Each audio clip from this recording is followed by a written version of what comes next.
Ito ang listahan. I-double check mo lahat bago ka magbayad ha. At wag na wag mong kakalimutan ang White Rose Papaya Soap with vitamin B3. Gusto kong mas gumanda ang kutis ko. At yan yung papaya puti na agad in as early as 7 days. Regular use ko yan. Huwag mo kakalimutan. Sige kuya. O ano pang hinihintay mo rito? Gumora ka na. Ang kupad-kupad ha, very slow. Opo. Anak, sandali lang ako ha. Sige po, Nay. Hoy, yung sukli ha? Opo, kuya.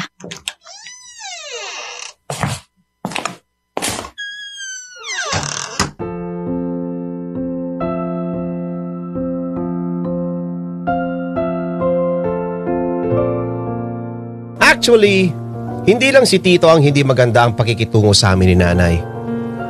Halos lahat ng kamag-anak namin. Oo, nandun na ako.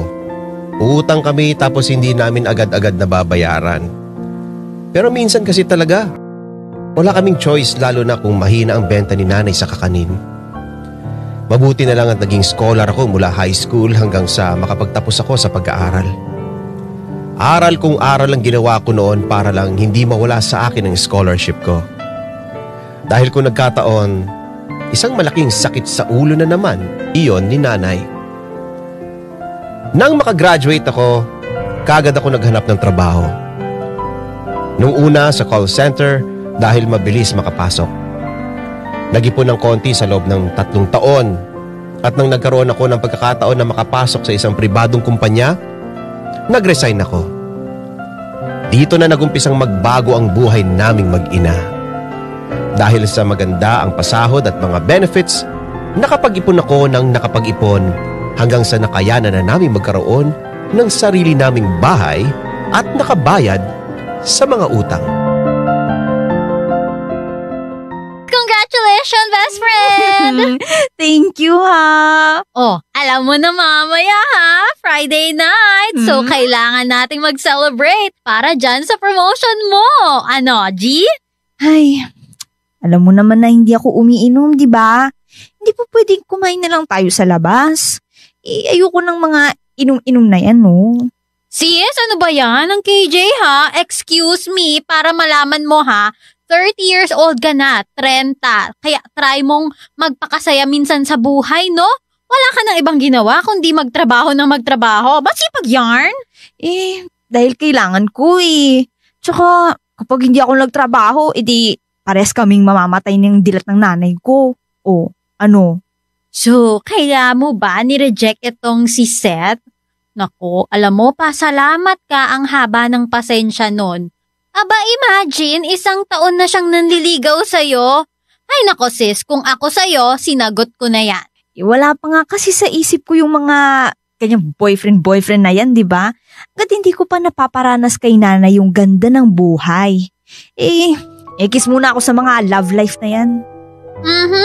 Kapag tinamaan ka ng titibok-tibok na pag-ibig, kakainin mo rin yung mga sinasabi mo. Kaya huwag kang magsasabi ng tapos, okay? Baka naman mamaya o bukas makalawa. Malalaman ko kayo na pala ni Seth. Ay nako. Tignan natin. Pero best friend, seryoso ako ha. Asikasuhin mo yung si Seth. Good catch na yan, no? Gwapo, mayaman, masipag magtrabaho, at mabait pa. San ka pa, diba? Kung gusto mo, kayo na lang kaya. Sungit? Kung pwede lang, diba? Kaso nga, ikaw ang type. Ang cheap ko naman kung ipagpipilitan ko ang sarili ko sa kanya, diba? Tsaka hello, walang talo-talo rito. Ang kay Maria ay kay Maria. Ang kay Gabriela ay kay Gabriela lang. Yun ang girl version. Bahala na. Basta, ang focus ko lang talaga muna ngayon yumaman ng yumaman. Yung puro pera na yung hinihigaan ko. Tapos, ang problema ko na lang kung paano ko sila gagastusin. Mga ganong tipo ng yaman. Kapag ganon na ang nangyari, sige go, magpapakasaya na ako sa buhay. Hirap now, walwal later muna ako.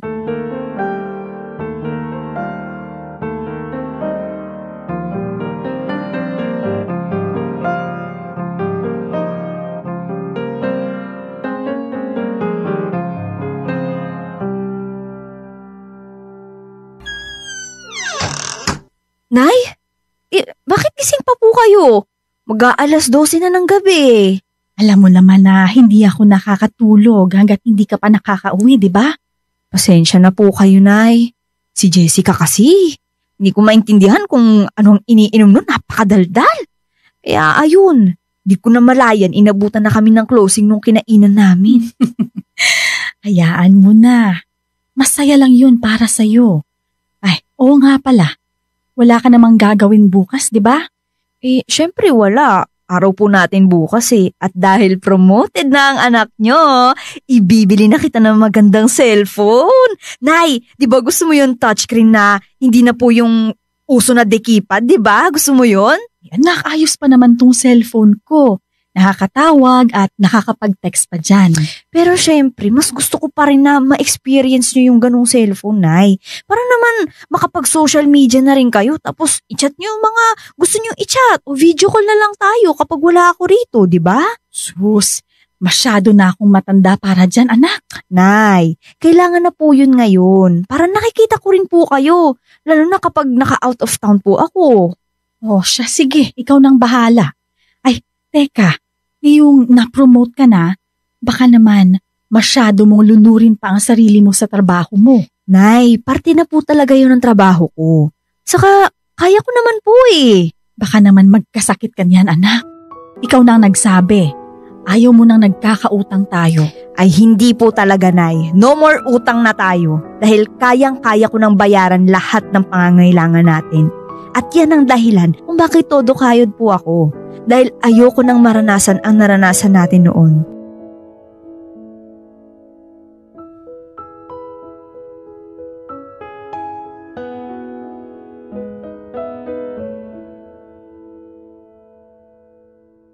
No more utang. Yan ang naging panata ko nung nagkaroon ako ng trabaho.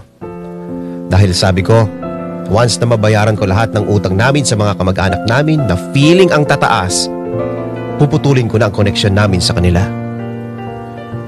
Ilang taon ko ring tiniis ang lahat ng panlalait nila sa aming mag-ina. Lalong-lalo na sa mismong tito ko. Imagine, tito ko na yon. Pero ang tingin sa amin dalawa, basura. Kaya nga siguro lumaki akong hindi malapit sa mga kamag-anak namin. Dahil ang tingin ko sa kanilang lahat, mayayabang. Hindi nga yata uso sa kanila ang kasabihan na blood is thicker than water. Ngayong nagkaroon na ako ng pera, ipinangako ko sa sarili ko na pagdadamutan ko rin silang lahat. Oo, alam ko na mali yun. Pero ganun din naman ang ginawa nila sa amin noon.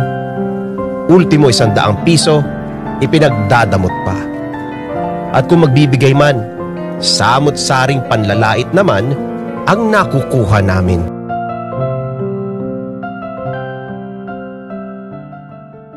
Nandito lang po sa pouch na to lahat ng kailangan, ha? Nakabukod na po lahat ng budget. Yung mga bayad natin sa bills, ako na po bahala doon. Half day lang naman kami mamaya, kaya pwede kong isabay bago ko umuwi. Sige anak, salamat. Nakabili na po ba kayo ng gamot? Hindi pa Ha? Bakit po? Di ba kabibigay ko lang sa inyo last week? Yun nga po yung inuna kong ibigay para makabili ka na Kasi, anak si tito mo, nagpunta rito kahapon, nangangailangan ng pera. Naawa naman ako kaya pinahiram ko muna. Ibabalik naman daw niya sa katapusan. Ay, naku. Nay naman! Bakit niyo pinahiram yung panggamot niyo sana? Alangan naman sa ibang budget ako kumuha. Di mas lalo kang nagalit, di ba?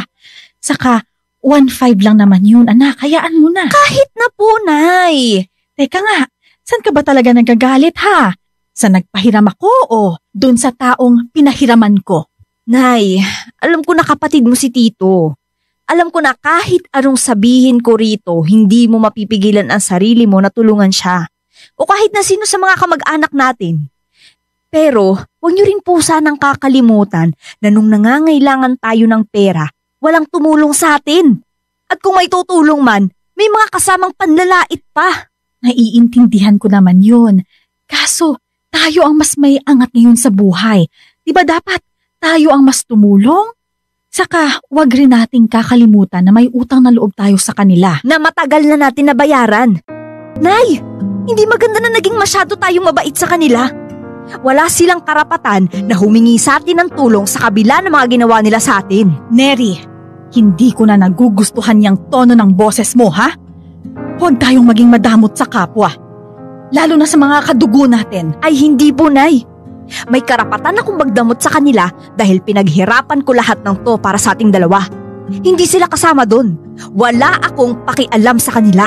Kahit anong pagtatanim ng sama ng loob ang gawin mo, nangyari na yun eh. Wala na tayong magagawa. Meron, Nay. Kung anong pagdadamot ang ginawa nila sa atin, ganon din ang gagawin ko sa kanila. Magdadamot din ako. Dahil wala silang karapatan na makisawsaw at makinabang sa buhay natin ngayon. Kaya, Nay, hayaan nyo na lang ako sa kung anong gusto kong gawin. Hindi masama ang gumanti minsan. Pinaparamdam ko lang sa kanila yung mga pinaramdam nila sa'yo dati.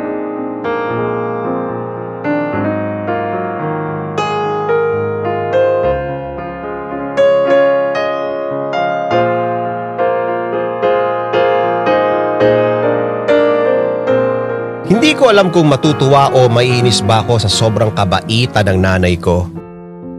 Na parang sa isang iglap, kinalimutan niya lahat ng mga pinagdaanan namin. Bata pa lang kasi ako. Masama na talaga ang loob ko sa mga kamag-anak ko. Napapatanong pa nga ako, di ba dapat sila ang unang tumutulong sa amin dahil pamilya nila kami? Pero ang nangyari, sila pa ang naging dahilan kung bakit pinili kong maging madamot.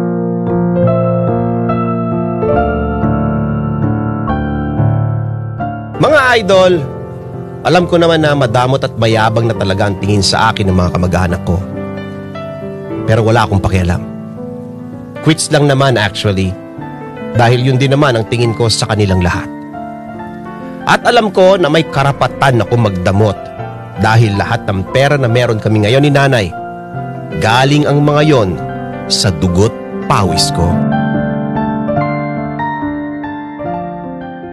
Alis po muna ako, ha.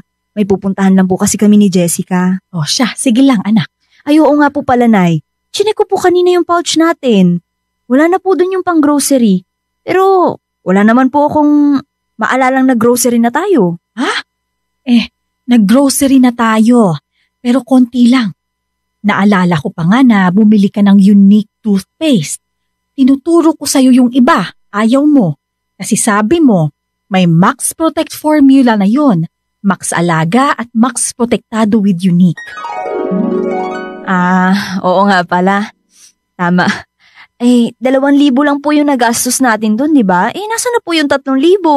Magpapatulong na po ako kay Jessica mag-grocery. Hindi na anak, ako na lang. Nay, ako na po. Lalabas po ako ngayon, di ba? Nasa na po? Kasi anak, Bakit po? Teka, sandali lang po may tumatawag sa akin. Baka si Jessica na po to. Ha? Ba't tumatawag sa akin si Tito? Ay nako, baka manghihiram na naman to ng pera. Hello po? Hello, Neri. Kumusta? Gusto ko lang sanang magpasalamat sa iyo. Sa wakas naman at napahiram mo na ako. Akala ko matitiis mo ako ulit Pinahiram ko po kayo? Oo, nagpunta dito si Mariela kanina. Inabot sa akin yung hinihiram kong 3,000. Ang sabi niya, sa'yo raw galing. Maraming salamat dito, ha? Huwag kang mag-alala. Magbabayad ako sa katapusan. Iipunin ko lang muna yung pera. Sige na. Alam ko namang nagpapahinga ka na . Salamat ulit. Babo! Nay, nagpahiram na naman po kayo ng pera kay Tito? Naawa na kasi ako anak . Pampacheck up daw niya yun. May sakit daw kasi siya. Anong may sakit? Hindi yun ang boses ng may sakit, Nay. Nay, di ba sinabihan ko na po kayo na wag po kayong magpapahiram sa kanya? Para sa atin yung pera na yun . Bakit niyo po binigay sa ibang tao? Hindi naman yun ibang tao, Neri. Tito mo yun. Tinulungan din niya tayo nun. Tinulungan? Opo, tinulungan niya po tayo. Pero ang kapalit nun, puro mga panlalait, puro paninigaw. Silang lahat, nakamag-anak natin. Ginawa tayong mga utusan, walang kwenta. Hindi ka mag-anak ang tingin nila sa atin, Nay. Matagal na yun. Okay na tayo, di ba? Ba't mo ba hinahayaan na manatili dyan sa puso mo ang galit? Ba't hindi ka na lang magpatawad, anak? Ayoko, Nay. Anak, huwag mong hintayin na karma ang gumanti dyan sa kadamutan mo. May pera ka nga, nagagawa at nabibili mo ang lahat ng gusto mo. Pero ang sama naman ng ugali mo. Hindi masama ang ugali ko, Nay. Ginagamit ko lang ang utak ko. Dahil yung mga kamag-anak natin, mga manggagamit sila. At ikaw naman, Nay, nagpapagamit ka naman. Tumatanaw lang ako ng utang na loob, Mary. Kung ayaw mong gawin, pwes, huwag mo akong igaya sa'yo na madamot at makasarili. Mapera ka nga, pero hindi ka magiging masaya dahil hindi ka marunong tumanaw ng utang na loob.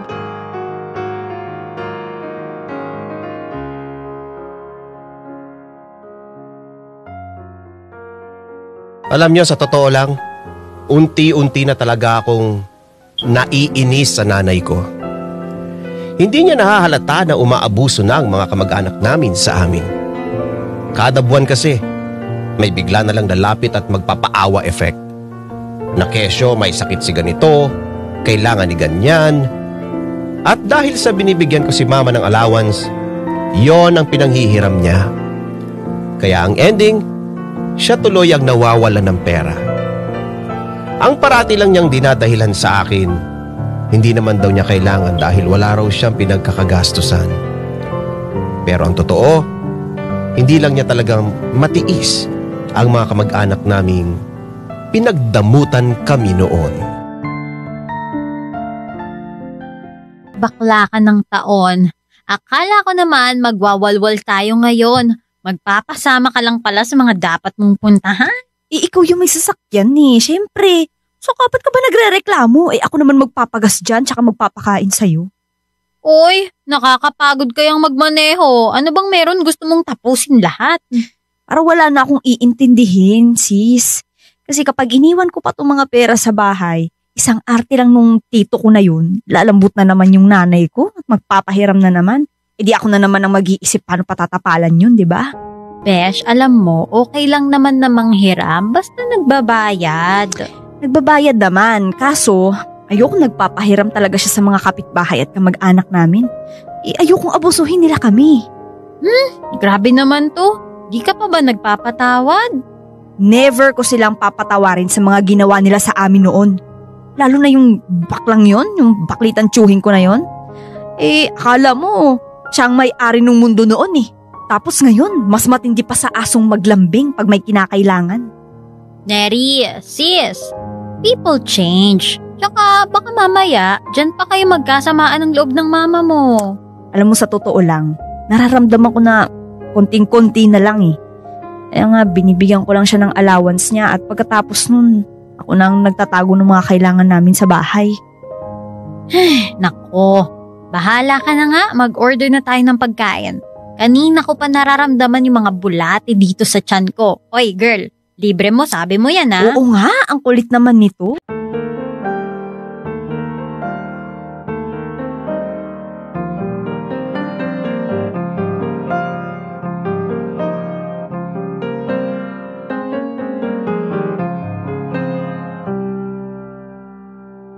Wala ka pa yatang binibigay na pang-allowance rito sa bahay.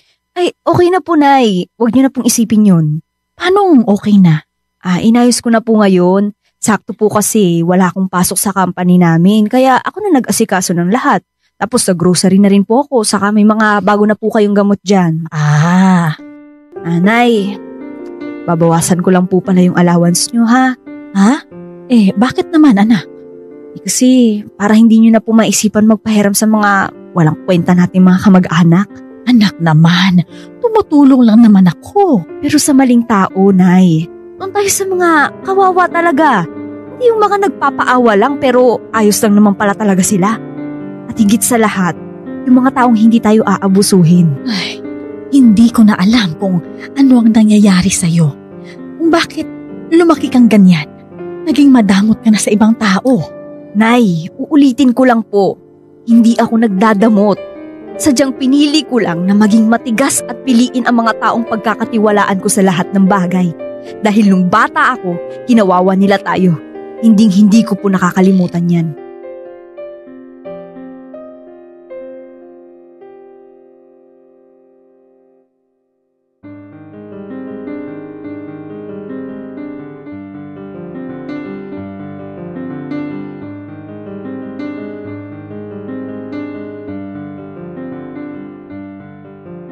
Para iwas pagpapautang, kahit nakakapagod, ako na lahat ang nagbabayad ng mga bills namin sa bahay. Ako na ang nag-grocery at namamalengke. Literal na wala na talagang ginagawa si nanay. Gustuin ko man bawasan ang allowance niya pero nakokonsensya naman ako kaya hindi ko na lang tinuloy. At sa tuwing may kukontak sa akin para mangutang, parati lang akong deadma.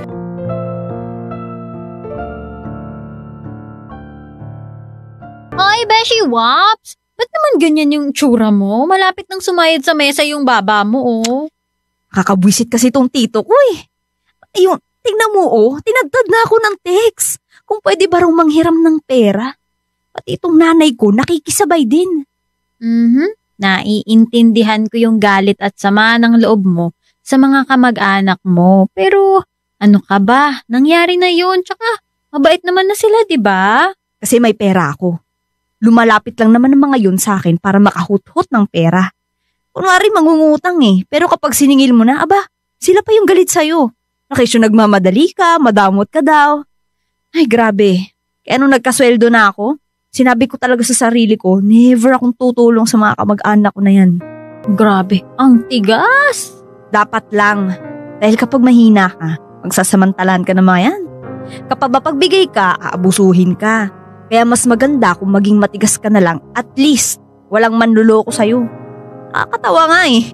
Kasi kung sino pa yung mga hindi ko kadugo, dun pa ako mas nagtitiwala.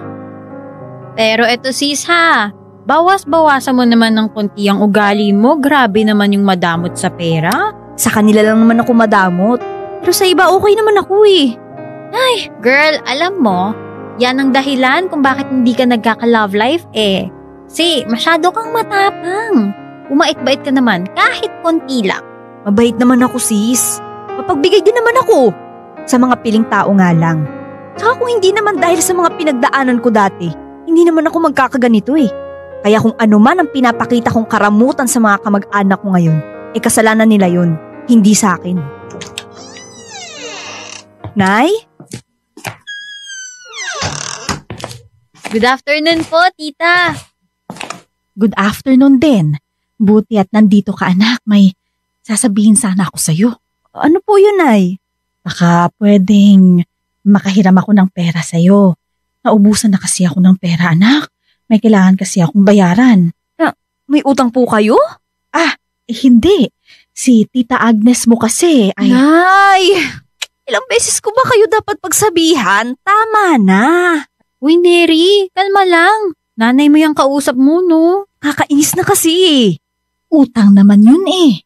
Utang na hindi na mababayaran. Ganyan naman ang mga yan eh. Ang gagaling manghingi ng pera. Pero kapag ikaw na ang maniningil o kahit ikaw na ang manghihingi ng tulong, mga biglang nagkakaroon ng amnesia. Hindi naman sa ganun anak. Ay, ano bang magagawa ko? Ako ang mas may kakayahan na magbigay. Ginagamit ka lang nila, Nay. Kasi masyado ka mabait eh. Masyado mong pinanghahawakan yung utang na loob na sinasabi nila. Kahit kailan naman, hindi naging magandang pakikitungo nila sa atin eh. Ikaw lang naman tong hindi makalimot eh. Ilang beses ko nang sinasabi sa'yo, nakalimutan mo na ang lahat, Neri. Kasi nangyari na yun.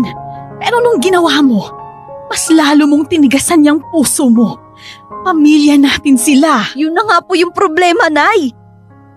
Kung sino pa yung mga kadugo natin, sila pa yung mga hindi natin naasahan nung nangailangan tayo. Tapos ngayon, nakaangat na tayo, saka sila lalapit na parang walang nangyari. Magpatawad ka kasi, Neri. Alam mo ba kung anong sinasabi nila sa'yo? Madamot ka daw. Masama ang ugali mo. Mayabang at mukhang pera. At masakit yun sa akin dahil ganun ang sinasabi nila sa'yo. Wala po akong pakialam sa kanila, Nay. Alam ko na nanay ko kayo. Pero malapit ako dumating sa puntong pati po kayo pagdadamutan ko.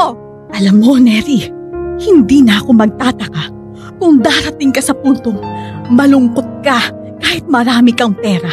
Yung pagiging madamot mo, mayabang, tingnan ko lang kung saan ka dadalhin yan. Hindi ka kasi marunong magpatawad. Masyado mong pinanindigan yung pagiging manhid mo. Hindi ka magiging masaya dahil dyan sa ugali mo, Neri.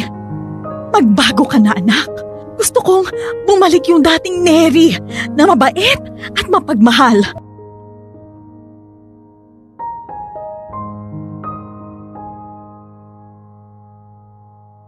Mga idol, mali ba ako? Mali ba ang ginagawa kong pagdadamot? Hindi ko kasi alam kung ano ang dapat kong gawin. Nalilito na ako. Ayoko magkasamaan kami ni nanay nang dahil lang sa ganitong dahilan.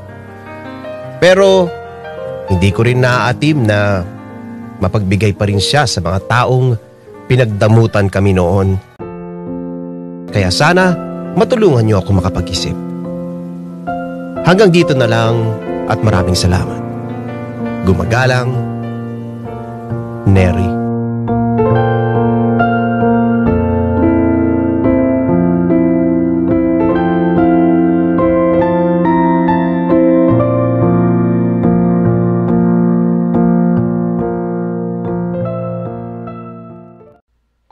Idol, may kwento ka bang nakakakilig?